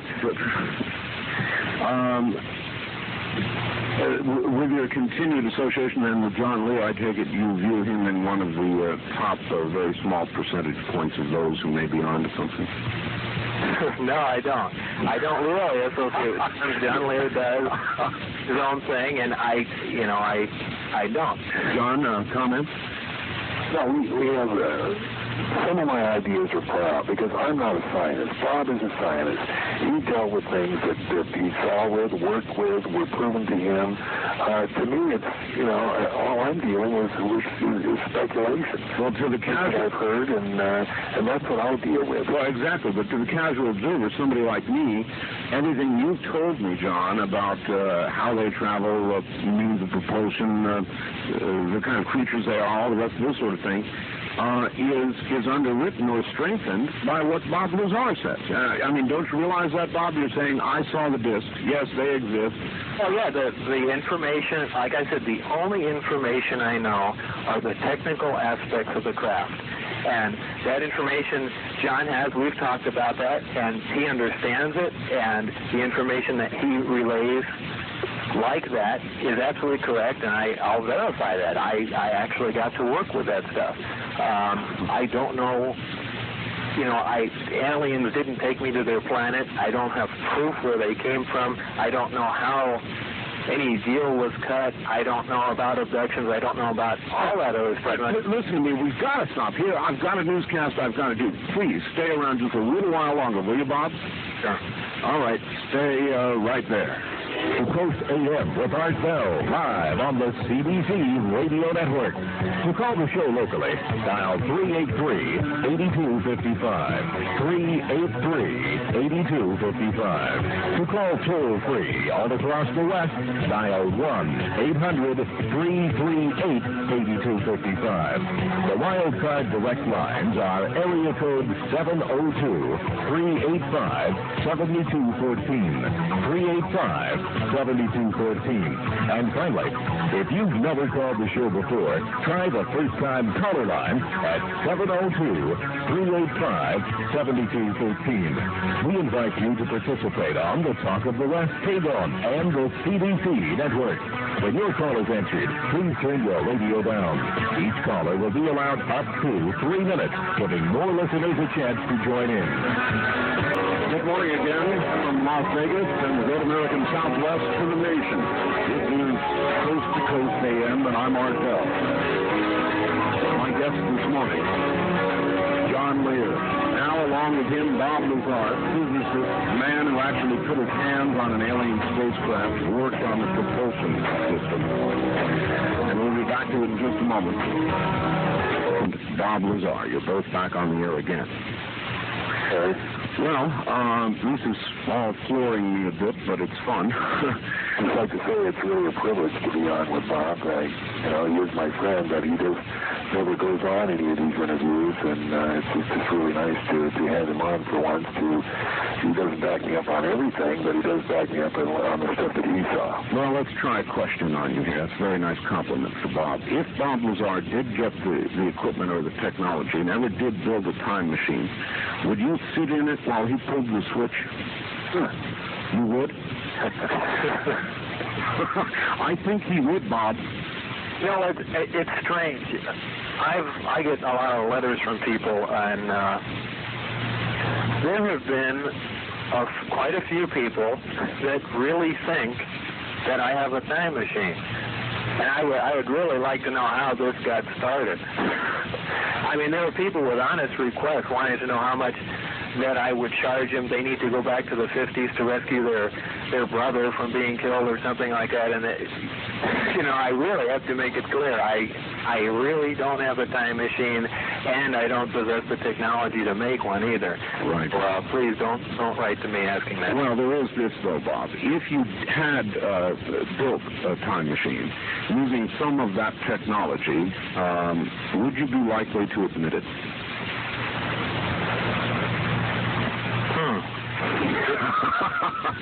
That may give you some clue as to why people think that you may have it, even though you say you don't. Yeah, well, I'd like to just... well taken, I guess. I would like to take just a couple of calls just for the fun of it, and let's see if anybody has any questions. Listen, before we do, can I just tell the folks how to get a hold of this tape that Bob put out, because he won't advertise himself, but I think it's important that if you do want to know about this technology and what Bob saw up at the test site, he does have a videotape available, and you can write to Tri-Dot Corporation, that's T-R-I-D-O-T, Tri-Dot Corporation, 1324 Southeastern, and that's in Las Vegas, and it's Las Vegas 89104, and the price is $29.95 plus $3 shipping and handling. And if you want to know about this stuff, you just can't make a better investment. I know Bob doesn't advertise this very much, but I think it's really important. Well, there's going to be another one, too, isn't there, Bob? It's kind of in the works, but that tape was a lot of people that viewed the first tape. It was it's a technical tape, but it's made for the layman to understand all the technology and how it works. And there's just been a request for a tape that goes heavy into the physics. A lot of technical people, scientists and that sort of thing, want all the specifics exactly, formulas and things along those lines, and that's what the second tape will probably cover. I'm not really sure about that yet. Nothing's been done with it, and what kind of technology would that give away? Well, really, we're just talking about the how specifically the amplifiers work.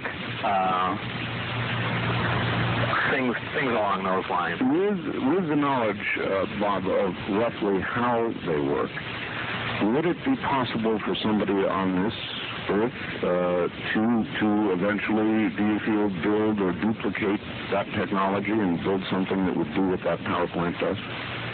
Well, it's just a matter of having access to certain material.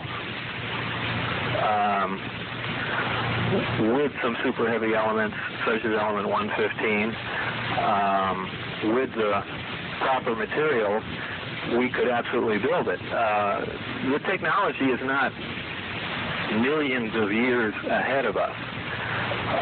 You're looking at technology that's maybe hundreds and hundreds of years ahead of us. It's not that phenomenal.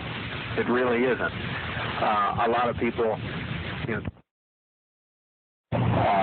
looking at technology that's maybe hundreds and hundreds of years ahead of us. It's not that phenomenal. It really isn't. A lot of people, talk about it being even billions of years. It really isn't. This technology is not that far-fetched once you get your hands around it. So it is quite feasible that we could eventually duplicate these systems, but not with materials that we have readily available right now. There'd have to be another source for these materials. I asked this of John earlier, and it's another one you can quite answer. It came up with a good answer nevertheless. I heard an astrologer who said that the sun, over the last 2 months, Bob, has lost roughly 1/10 of 1% of its output.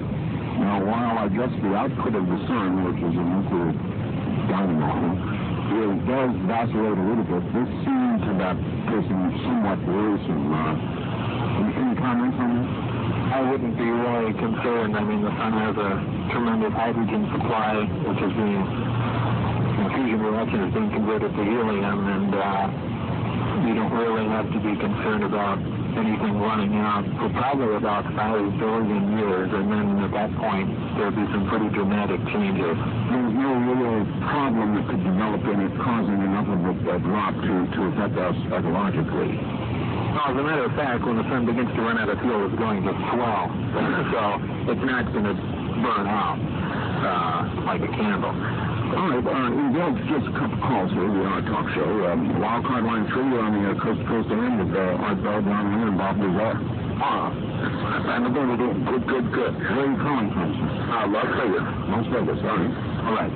What I wanted to ask about the authors of the alien technology was they must operate off of some type of communication frequency. Is it any way possible to put together some sort of a transmitter so that one could start putting out a signal to them? All right, that's a good question. Bob, any insights into whatever communications capabilities they have? Well, what bothers me with the communication, and of course there must be some in the craft, is that because of the gravitational field, everything is going to be distorted around the craft, whether it's radio waves, whether it's light waves. And in fact, someone had asked earlier how craft, I think how craft seemingly disappears or underneath it. Well, this again is characteristic of the gravity amplifier, that it actually pulls light around it. For instance, I even mentioned in my tape that there are stars that are behind the sun, where the sun actually blocks our view, and we can see those stars. The reason why is the sun has a tremendous amount of gravity, pulls the light from the star up and around the sun so we can see it. In these disks, when they're operating, if they're in something called an Omicron configuration, if you're standing underneath the disk, you can't see it. You can only see the sky above it by the way light is bent around the craft. Now, the way I understand this to envelop the craft, I can't see how radio waves can get into the craft. And that's something that's puzzled me for a while. So there must be some other form of communication. Would the gravity amplifiers themselves possibly provide the key to the kind of communication they use? In other words, something propelled or moved through time or space or both with the same technology. In other words, each new technology, lasers, for example, can be modulated, and you can use light to pass voice. And so I wonder if their technology might have in it a key to their communications. It's quite possible. Quite possible there is something called along the lines of a gravity phone. Yeah. Something that John and I have spoke about in depth. That essentially is a gravity amplifier with a modulated output, and it is received. Again, this is just an educated guess, but it's certainly possible. But as far as it being a frequency you can tune in or transmit, I haven't seen anything along those lines that the craft would receive. So then the communications might be every bit as advanced or different, would be a better way to put it, than anything we're familiar with traditional RF frequencies. Probably, because they're traveling such tremendous distances, the craft would get there years before their transmission did. So they can't use regular radio transmission. They have to use something that actually bends time and space. Yeah, one of the things that any insight into that at all might give one the ability eventually then to communicate, if not travel to these creatures, that communicate with their point of origin. Right, I agree. Wildcard Line 2, you're on the Coast to Coast AM with the group. Hello, are you there? Yeah. Yes, sir. Turn the radio off, number one. Okay. I've been trying to get through you for a long time. Where are you calling from? Calling in from Las Vegas. All right. Go ahead. The first question is, this is directed to John Lear. Do the aliens have philosophy about their own career or creation? Number two, the supercar that is to be built in Texas, is that going to give any clue to their technological advances? All right, well, there's a question for each one of us. Really, philosophy, and I'd like to hear Bob's answer on the supercar. I've heard many people say, they're building that to make 115, and I never asked Bob about it. Element 115. Bob, what can you tell us about the super collider? Well, to be honest with you, I don't know a whole lot about the super collider. I do know the basic plan and what they're attempting to do. Is it going to be used to make 115? No. Again, if you're going to assemble an incredibly heavy element like that, other elements that we've synthesized up to 109, and that hasn't been really documented. But these have been put in accelerators for an incredibly long time at a tremendous cost of electrical power. And, we essentially have a yield of 1 or 2 atoms of the substance. If you're talking about something much higher than that, like element 115, it's just inconceivable. You'd have to have this tremendous thing running at full power for decades to wind up with several atoms of a substance, if it can be done. And that's why I've always contended that element 115 has got to, it must have been naturally created. All right. I'm right on top of another break, and gee whiz, there's just not enough time to say goodbye, so I guess you'll have to stand by. Both of you. That's known as the tricks of the trade. You're listening to CBC DR Network right back. Area 51. Bob Lazar and John Lear. They're my guests on my show. We're going back now to the phone, and you're both back on the air again. Yeah, I don't know how you did it. Again, it's an honor for me to be on the same program with Bob. I know that both couldn't do an interview with him. I don't know how you did it. It really is. Well, it is indeed an honor to have you here, Bob. Yes. If I might, let's expose you both to some more people. Wildcard Line 3, you're on the Coast to Coast AM of the group. Good morning. Oh, yeah, I'm really on it. This is my second time. I called earlier on the first-time caller line. You couldn't remember my third question, which had to do with Atlantis. Oh, thank you. Yes, thank you. And thank you for the call back. John, that's right. Atlantis, yes, there probably, based in fact on a lot of mythology. The one thing that I can't find the information on is where did the myth of the dragon come from? Is there really something? I mean, usually there's a basis in fact of most mythology. Something happened to make that, but I've always wondered where the dragon came from. All right, well, at least you addressed it. Thank you. Good morning. You're on the Coast to Coast AM of the group here. Hi, I'm calling from the area. Where are you calling from? Arizona. Arizona, all right. Yeah, I wanted to know before I was picking up off of K-Down, so you're about ready to go out. But I want to know where I can get the tapes from. Copies of them. All right. I'm sure that'll please them. John, why don't you go ahead and give out the address for the Tri-Dot Corporation, TRIDOT Corporation, and it's 1324. That's 1324 South Eastern. And it's Las Vegas, Nevada. And it's Las Vegas, Nevada. 89104. 89104. And it's $29.95 plus $3 shipping and handling. And you'll really enjoy it. All right. Bob, a question for you. Has anybody who's heard these stories or any of the publications or any official government agency subjected you to any sort of truth-telling trauma, injections, machines hooked up to you, anything to try and verify what you said? Well, when I first mentioned it to the television network up here, I voluntarily took my detector test, but I never took any truth serum, and no one else has come after me or forced me to do anything. Our local news anchor on Charlotte, I guess, went along with you and looked at and investigated. What was his personal determination after he finished looking into this and did his show? Do you know? George Knapp, you mean? That's right.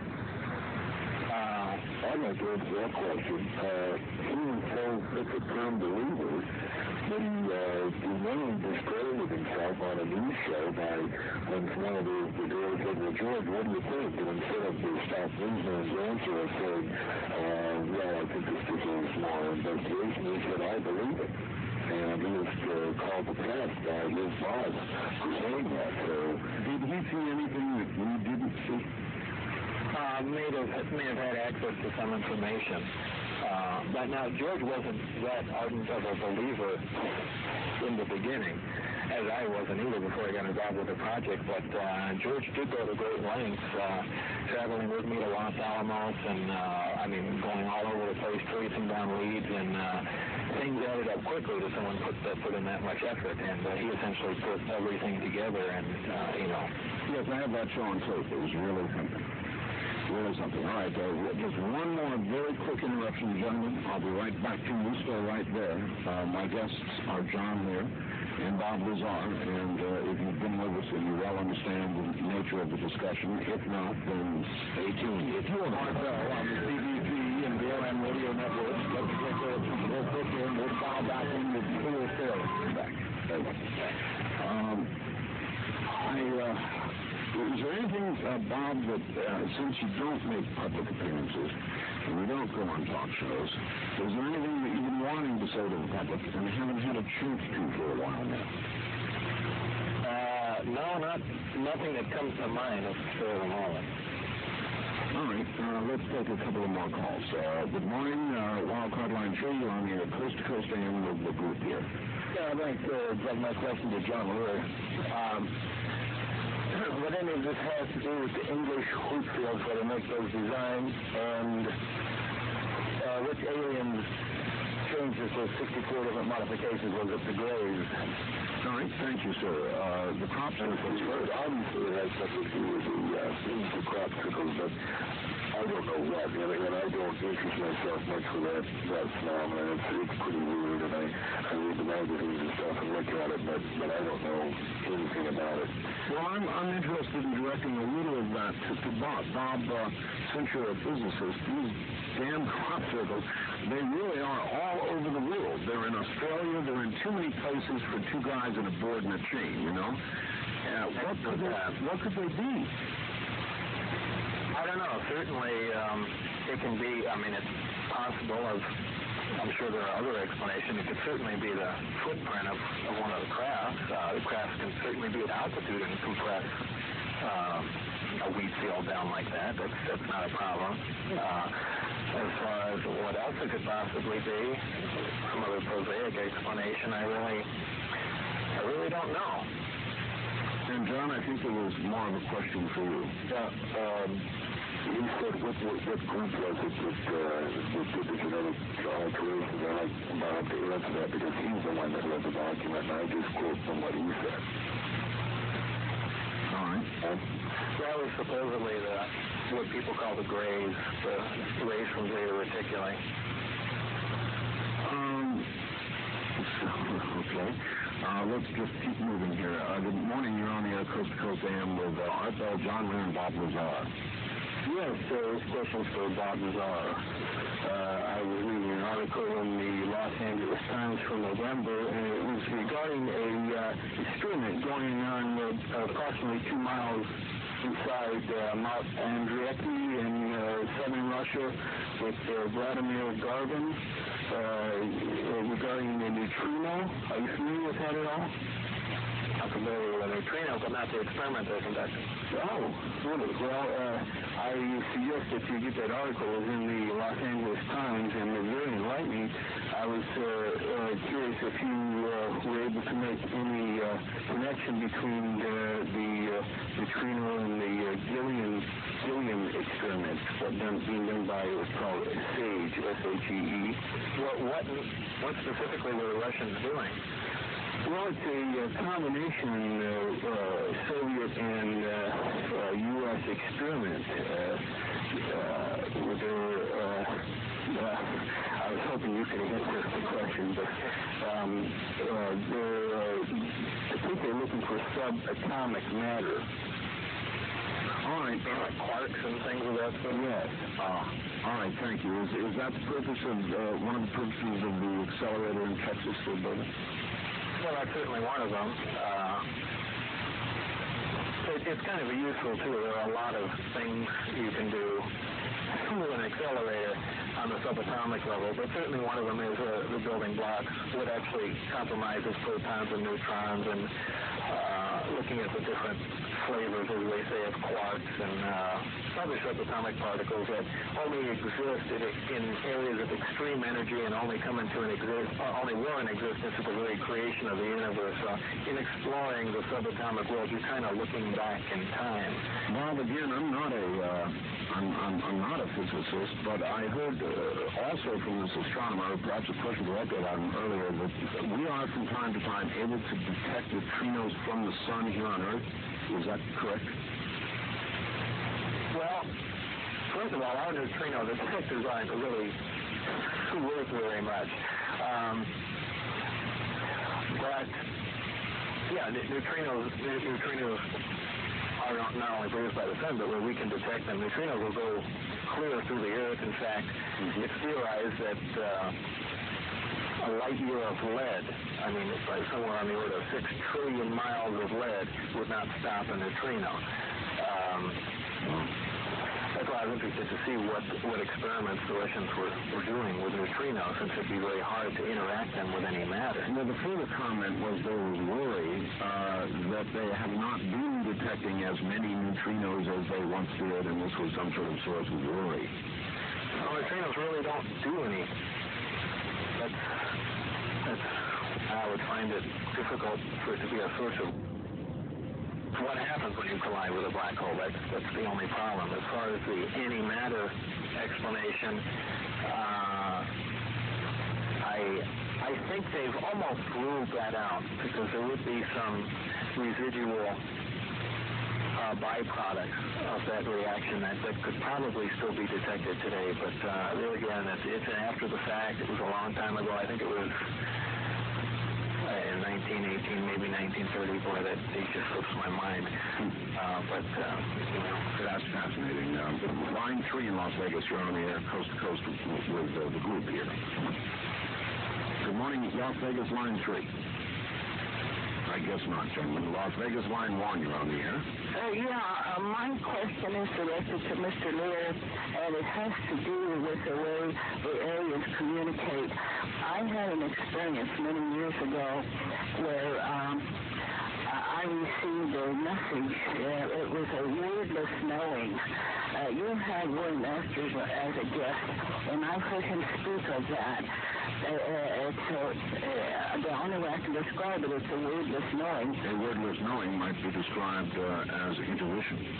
Well, I always thought it was a message from either the Creator or the Savior or a guardian angel.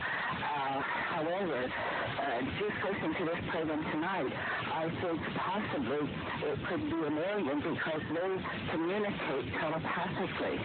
And that's, I think, what this was. And by the way, it was a kind and helpful knowledge. I was following it. Line 2, you're on the coast to coast AM with the group. Hello, Art, California. Yes. Good morning, Mr. Lear and Dr. Lazar. How are you doing? Hi. I'm a doctor, by the way. Well. Degrees to me mean doctors unless you have a temperature. I see. My first question is for Mr. Lear. I'd like where I could get information on that hands-off law regarding intact UFOs, fragments, and the occupants. Well, I'm glad you asked that because I just pulled that out, thinking that somebody would call. And it is 14 CFR 1211 of the Code of Federal Regulations. Okay. And what it says is, anyone who sees and approaches a UFO and is able to touch the object may be liable for $5,000 fine and or a year in prison if he or she does not submit to detention. Wait a minute. Have you been fined, Bob? No, I've never heard of this before. What are you reading this from, John? From the Code of Federal Regulations, 14 CFR 1211. It has to do with touching UFOs. And it says what if you have touched a UFO? Yeah.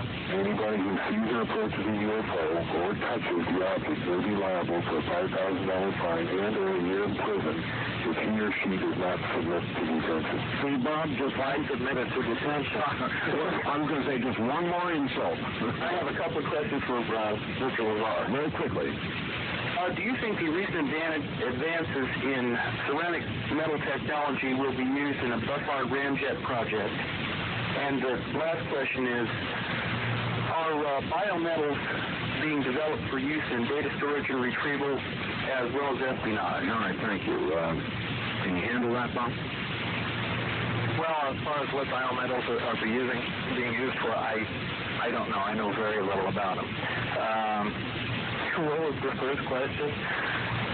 Well, I couldn't possibly regurgitate that. You should answer that one first because I knew the answer to that one. Oh, you had that one. Well, darn. All right, think about it. Listen, folks, Bob, I'm only going to request that I have you for about 7 more minutes, if I can have you that long. And then we'll do the last hour with John. Bob, it's been such an honor. Both of you stand by for a second.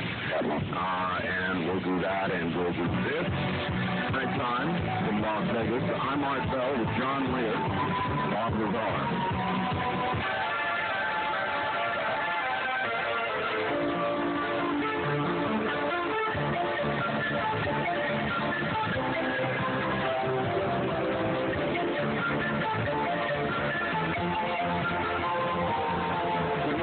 From Las Vegas, unusually Bob Lazar and John Lear with us together this morning, and let's quickly go back to them because we don't have a whole lot of time here.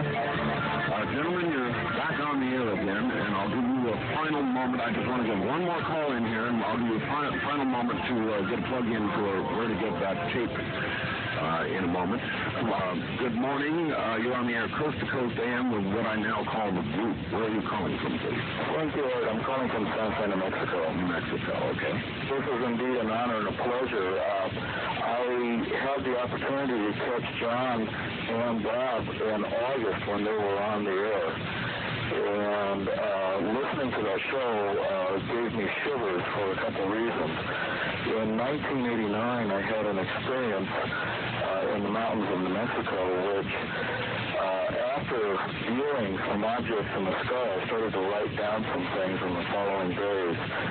One of the things that I drew was something like a sphere with almost an ethereal ring around it or a field around it, and wrote down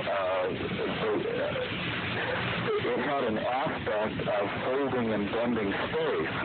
I wrote down 7 other aspects, and then when I listened to your show in August, and Bob Lazar, I ordered your tape immediately after that, and it put shivers and chills through me. All right, this is the first time Bob's ever been on the air with me that I'm aware of, anyway. But indeed, John was here and talked about Bob's. Well, there was another gentleman with John yes, that's right. With the imaging program. That's right, with NASA, I believe. Yeah, and anyway, one of the aspects that I wanted to ask Bob Lazar about, if he had any opportunity to read or view any documents about the energy, one of the things that Hey, we've got to hurry here, sir. Okay. There's like a telepathic communication with the aliens that seems to come through the DNA strands that goes from one ring to the other. This is an image that came through, and I was just wondering if Bob had any information on that. All right. How about it, Bob? No, nothing pertaining to any form of communication or imaging coming through the DNA strands. Nothing along those lines. All right. Very good. Actually, we can squeeze one more in. Good morning. You're on the air Coast to Coast AM with Art Bell, John Lear, and Bob Lazar. Where are you calling from, please? Scottsdale, Arizona. Go ahead. Hi. I believe, if I understand the idea, it is that the souls on Earth are kind of imprisoned on Earth, and when the bodies die, we go somewhere. The aliens keep us somewhere, and then we come back to the bodies. Is that right, you guys? Roughly, yeah. Okay, well, my question is what do you guys think about the idea if someone could leave our planet, on, say, a spaceship or something, and they died, then what would happen to their soul? I mean, would they be free in the sense of the prison that apparently, All right, we'll have to hold it there. Anybody want to tackle that? Of course. Good question? No comment? And good question. All right, we're so out of time. One, I want to say it has been an honor, Bob Lazar, to have you here this morning. Thank you. And I know you've got to get to bed. And so, quickly, John, give out the address. Hey, it's for the tape, Bob's tape. Yes. Dot Corporation, that's TIDOT Corporation, 1324, 1324 Southeastern, and that's Las Vegas 89104. And it's $29.95 plus $3 shipping and handling. All right. So, Bob Lazar, I've got to say to you, what a pleasure it has been. Thank you. And will you join us again sometime? Yeah, sometime. All right. I know it doesn't happen frequently, but it has been an honor this morning. So thank you, Bob. Thank you. Thanks, Bob. And that was really nice, John. I'm going to try and talk you, John, into staying with us for yet one more hour. You can do that good. I'm sure there's some people pretty hot to talk to you after all this, so stay right where you are. In fact, everybody, stay where you are. There is yet one more hour to go. You're listening to Coast AM on VRN and CBC Radio Network. You're listening to Coast to Coast AM with Art Bell, live on the CBC Radio Network. To call the show locally, dial 383-8255. 383-8255. To call toll-free all across the West, dial 1-800-338-8255. The Wildcard direct lines are area code 702-385-7214, 385-7214. And finally, if you've never called the show before, try the first-time caller line at 702-385-7213. We invite you to participate on the Talk of the West K-Bone and the CDC network. When your call is answered, please turn your radio down. Each caller will be allowed up to 3 minutes, giving more listeners a chance. $1 shipping and handling, or together you get a free Art Bell t-shirt when you order. The number is 1-800-257-3825. 1-800-257-3825. And now back for another hour in what has been an incredible show with John Lear. And John, you there? Right here. Boy, this has been something, hasn't it? Yeah, it sure has. I really enjoyed having Bob on. And the only thing that really irritates me about Bob is he's so gracious.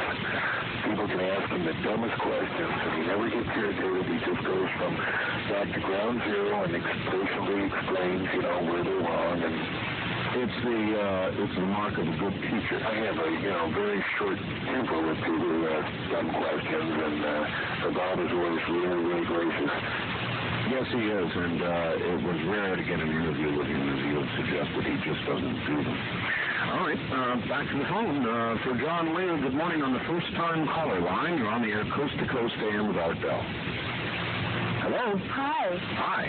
I'm just calling to comment on the Lazar tape. I heard about it in August when John Lear was on your program, and it's very informative. It really answered a lot of questions for me, and I just wanted to thank Bob for making it. All right, well, he's now gone, but I'm sure he's hearing you. Okay, great. All right? Thank you, and thank you for calling. Good morning. Wildcard line 3, you're on the air coast to coast AM with Art Bell and John Lear. Hello. Hello. I'd like to talk to your guest here about Uranus and Neptune. When they crossed their path, the Berlin Wall came down. And now it crosses its path February the 3rd, 1993, 3 different times. And an astrologer told me that a cataclysmic event may take place.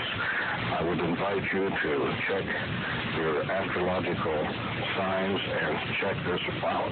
All right, thank you. And John, what about astrology? It's worthy of comment, I suppose. I have a friend who is a very knowledgeable scientist that works for a major corporation who really believes that there is something to astrology. And he has a book that he's trying to publish now, which says why he believes that. And who knows, maybe there is. Maybe there is something to it. And one other question, John, keying on what he said, regarding the possibility of a cataclysmic event in our near or foreseeable future, any reason to believe that something's coming? I've already proved myself a terrible prophet, so I'll just stick to research. Good morning on the first-time caller line. You're on the coast to coast AM with Art Bell and John Lear. Good morning. Good morning. Where are you calling from? From Las Vegas. All right. Incredibly interesting show tonight. Thank you, and as well as Mr. Lear and Mr. Lazar. The question I had, and this might have, I hope somebody can answer it.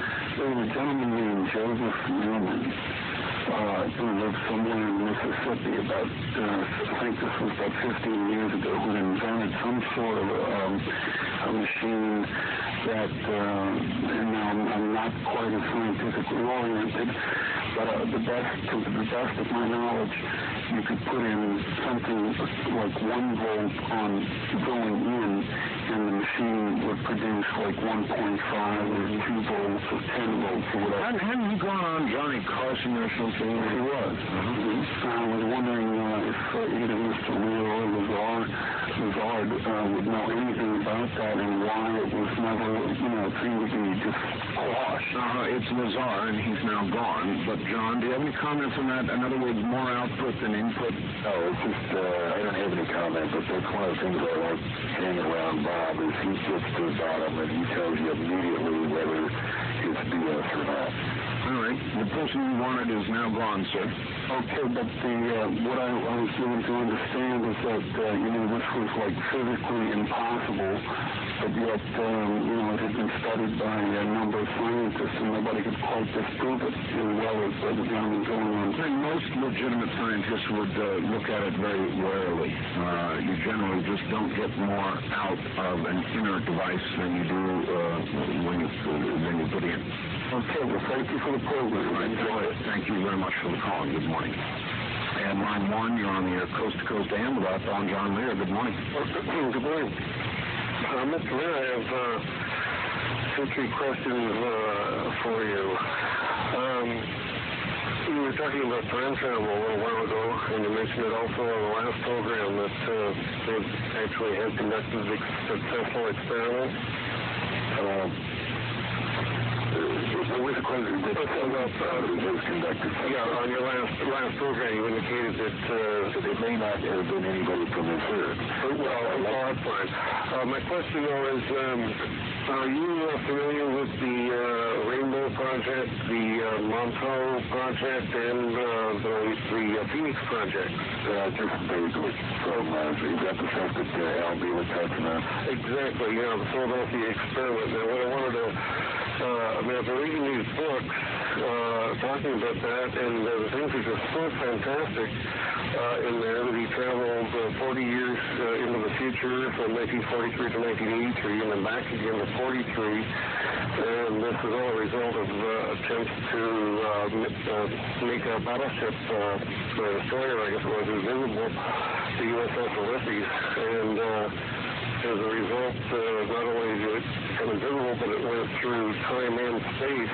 And so I was wondering what your opinion on that is, if you have one at all, on his credibility. All right, thank you. I'm not inclined to believe it. I try to stick to kind of nuts and bolts and things that I can see and stuff that Bob's told me, and I just don't. I know Al, and I haven't talked to him very much about that, but I just don't believe it. All right. First time caller line, you're on the air Coast to Coast AM with John Lear and Art Bell. Good morning. Hi, I have 2 questions. All right. The first was, you mentioned something about when you die, your soul goes to heaven. And the aliens, when you die, the aliens take your soul to another planet. No, see, how did you hear all that? John, tell them what you know about souls and containers and such. It's just theory that supposedly the aliens refer to us as containers. Now, if by saying containers they mean that we contain the soul, then obviously they're doing experiments with the soul. And when you die, supposedly they collect the soul and they will put it in another container. Now, I don't know that to be true. Well, see, I did hear you say that. Is there anything I can read about that? Is there anybody who's written anything good about this, John? Whitley Strieber discusses that. Whitley who? In his book. How do you spell his last name? Strieber. S-T-R. Strieber. Listen, sir, he'll spell it for you. S-T-R-E-I-B-E-R. Whitley Strieber. And he's written 2 or 3 books. Okay, the other question was, I know this is all speculation and stuff, but is there any speculation about there being like an alien culture that's non-violent with no state structure? I don't know anything about that. You never heard anybody talk about that? All right, nor have I. Is that it, sir? Yeah, thanks. All right, thank you. Hey, John, you just have to wonder where some of this stuff comes from, Jeff. All right, let me see here. Wildcard line 3, you're on the air Coast to Coast AM with our...